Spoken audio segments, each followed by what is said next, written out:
Sorry about needing to skip last week. Thank you guys for bearing with me. In the last part, we talked about that full picture book that I made for my folks. After that, and sending out that first batch of samples, I was super motivated to work even harder on my skills so I could make books professionally. I've totally fallen in love with illustrating stories. For the next year or so, this is not like an exact measurement here, of trying to become a children's book illustrator, I really pushed myself to grow. I'll share a bit about each of the main things that I did during this time and how they helped me on my kidlit illustration pathway. As I shared more in depth about back in part 3, I'd started an art blog, I think it was the summer before this. In the beginning, it was a way to share what I was learning, to make myself practice. I'd paint still lifes as walkthroughs on my blog with the idea of other beginning watercolorists practicing alongside me in their own time. I also shared practice exercises that I learned along the way. Well, over the course of the next couple years, I started adding other mediums. Like I really enjoy using charcoal, and so I would put some of the stuff that I made with that up. And I also started using my blog to really chronicle my art journey, kind of just bits and pieces of it. I didn't tell anyone about my blog except my family, and that made it less nerve-wracking, knowing that I was just sitting in my little corner of the internet talking to myself and to my awesome mom who encouragingly read everything I posted. Thank you, Mom. Eventually, I worked up the nerve to talk about some personal things, always things related to the art journey though. But I feel like it gives more background or depth to my art practice, and so if it's something I feel more comfortable sharing, then I will do that. Though I do have some major catch up to do with the posts for this journey series. I think I'm like, I don't know, 4 or 5 weeks behind in the blog version. I have had a mostly monthly blog for a little over 3 years now, and I really like working on it. I still enjoy it a lot. It's given me a softer way to share what I do.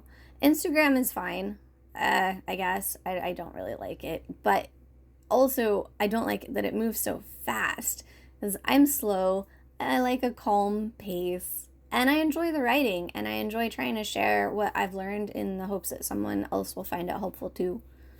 And I still don't feel advanced enough to actually teach anyone anything, but I like sharing in a way that feels more like we're just practicing and growing alongside each other. My blog was and is accountability too, because if I want to have things to share, then I need to practice, which of course grows my skills. So keeping my blog up encouraged me to work more diligently at my art, but it also, which I didn't realize ahead of time, but makes perfect sense looking back, let me stop and think about how I thought about what I created. It let me step outside my art process and look at why I did things the way that I did. And that helped me dig deeper into my inspirations and my motivations, and also to see things I could improve on that I think I probably wouldn't have noticed otherwise. It let me think about why and how I wrote or talked about my art. This introspection, I feel like, has been vital to growing as much as I have so far. The next main thing I did at this earlier point in my journey was related to social media. You might have heard me mention this before, maybe a lot of times, but I'm very much not a social media person. I can't stand it. I would way rather spend time reading books or watching anime or connecting with close friends in person. So as of just a few years ago, I had never even had one social media account. I just didn't care.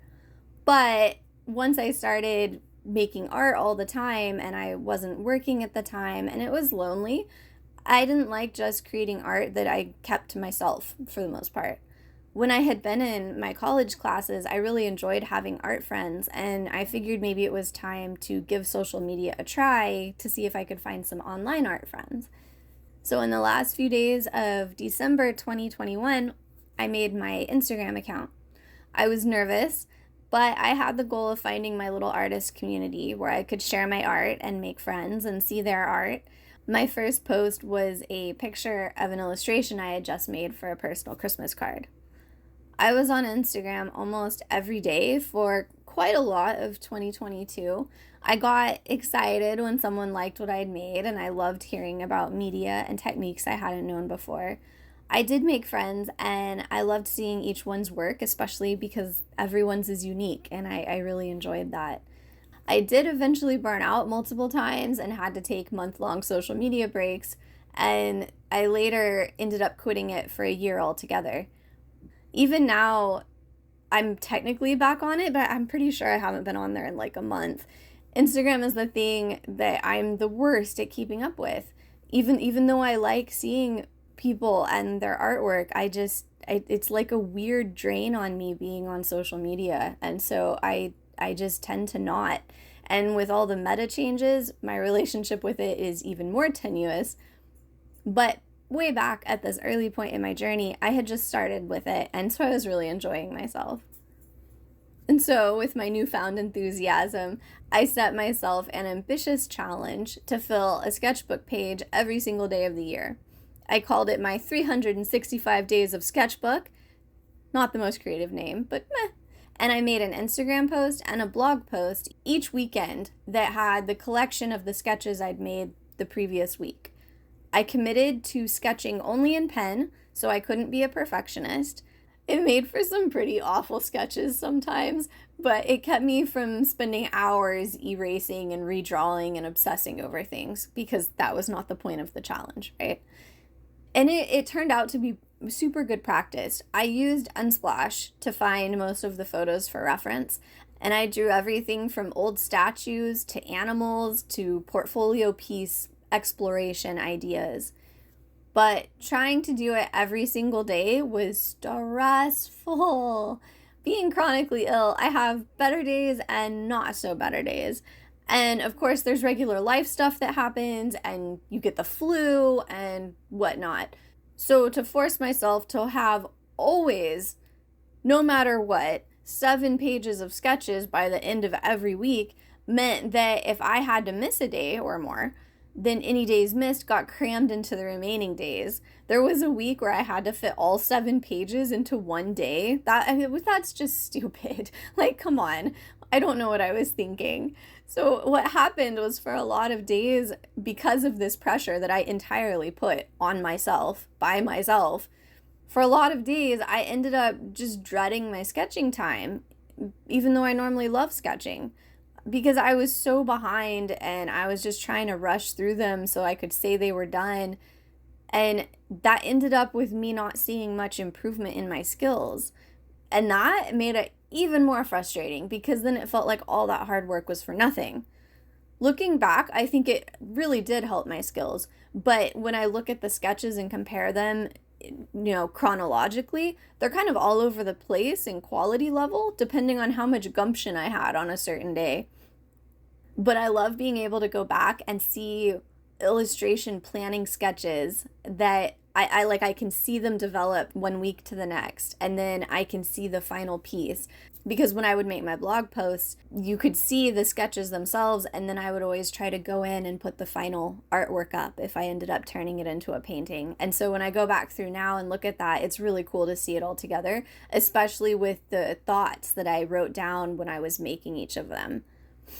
But at the end of the year, I had some not great life things happening. I stopped my sketchbook, I think it was a month or 2 before the year was up. I was a mess emotionally, and it was just too much to try to keep doing it. And I still felt guilty for quitting, even though, no one cared. No one cared. I put all that on myself.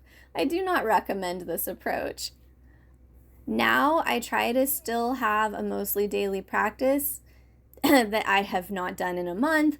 But if I miss a day or more, like right now, I just miss them. I don't try to make them up, and I don't share them publicly. I think sometimes I'll put one of my favorites in my newsletter, but for the most part, nobody else sees them. It's pretty much just for me, and this keeps the stress a lot lower. It's a much better way to do it just for my psyche. There can be a lot of pressure, I think, for us to share everything we make. We have to prove that we make enough art or something. But it's fine to keep some of it private. And it's okay to not make art every day. If you want to, cool. But, if you don't want to or can't, that's okay. Balance and well-being are important. And when tough times happen, it's okay to rest and take care of ourselves. In case you want to see any of the sketchbook pages and like the processes and things like that, I put the link to their blog category for you. They are in chronological order, starting from the most recent, I think. So during this same year, I also tried to paint an entire mini illustration each day, usually 4 to 6 inches. It wasn't long before I was making my art only in a square format to fit on Instagram. Whether the piece would look better that way or not, I look at some of those now and go, oh, this would have been so much better, like in a horizontal format. And I have to redo it because it just really doesn't look good as a square. Or I put it in my stack of, I need to redo this, and then I haven't gotten to them yet. That's actually most of them. But anyway, this was when I wasn't able to work. And so I threw myself into making art like almost constantly. I joined lots of challenges like Draw This in Your Styles, Wildlife Wednesdays, and the SCBWI's Draw This. Even though I had my reasons for pushing as hard as I did, it still was not healthy. That said, I did see some encouraging growth during the year. I took a Domestica course by Julie Milan, Animal Characters in Watercolor for Children's Books. It helped me learn how to paint shadows, which really gave my work a boost because I had been feeling like my artwork was just super flat. I wasn't comfortable enough with the watercolors yet to figure out how to do shadows. So that was a great thing that came out of that class for me. It also helped me explore my way of designing characters. Between the sheer amount of drawing between my daily sketchbook pages and then the illustration pieces that I ended up taking to finish, so then also the daily painting practice, my personal style really started to emerge. I didn't even notice it, but one day one of my friends on Instagram said that they loved my work and they could always recognize when a piece was mine right away. It made me so happy. And I was really encouraged. So I picked out my favorite pieces from all the art I was making, and I updated my portfolio, and then I sent out my second round of publisher samples. About style, though, like I mentioned in earlier parts, a style isn't an endpoint of the journey. It's always growing and it's changing as your skills grow and your interests change, as you find new sources of inspiration. So when I say my personal style started coming out, I just mean that people could now tell that something was made by me. The art today looks totally different from the art I was making at the time, and that's fine. Anyway, that spring, through a personal connection, not my publisher samples, I was hired to illustrate my first professional picture book. So I took a break from Instagram and spent the spring, summer, and early fall months hard at work on the illustrations for it. It's a really sweet book called The Story Tree by Chip and Julian Finenga. It's about the author's grandma and their family's holiday tradition started in her memory.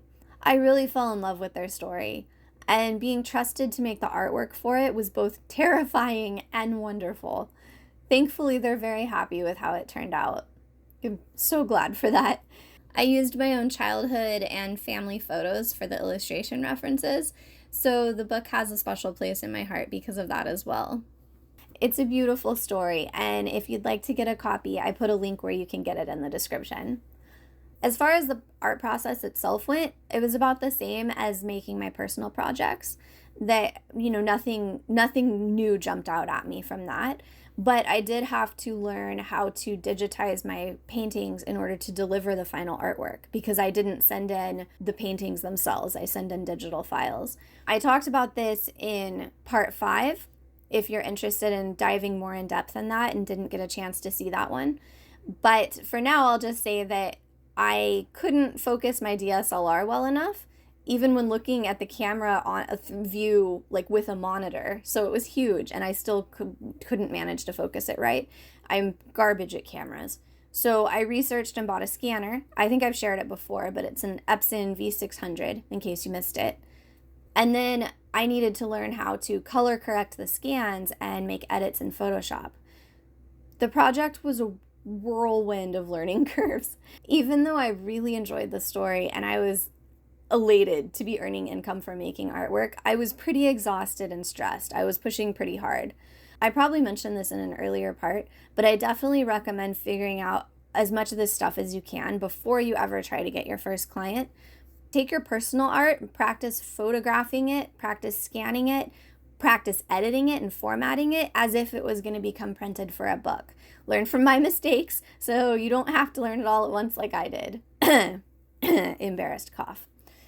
So even though there's not much to share about this year, like verbally right now, the skill and experience building was super intense, and it was solid work. The following year was one of a lot of growth as well, but I did it in a much healthier way, and I started figuring out how I personally worked best. I'm going to pause this series for the next week. Again, I'm sorry, but I want to be able to share about a time-sensitive project that I'm hoping you'll want to join me with. And then the next part of this series will be back the following week. In that next part, I'll share some of the things that helped me improve my skills and confidence even more during the first part of that third year of my journey. Hopefully, they'll help you find a path to level up your own skills a lot faster. Until next time.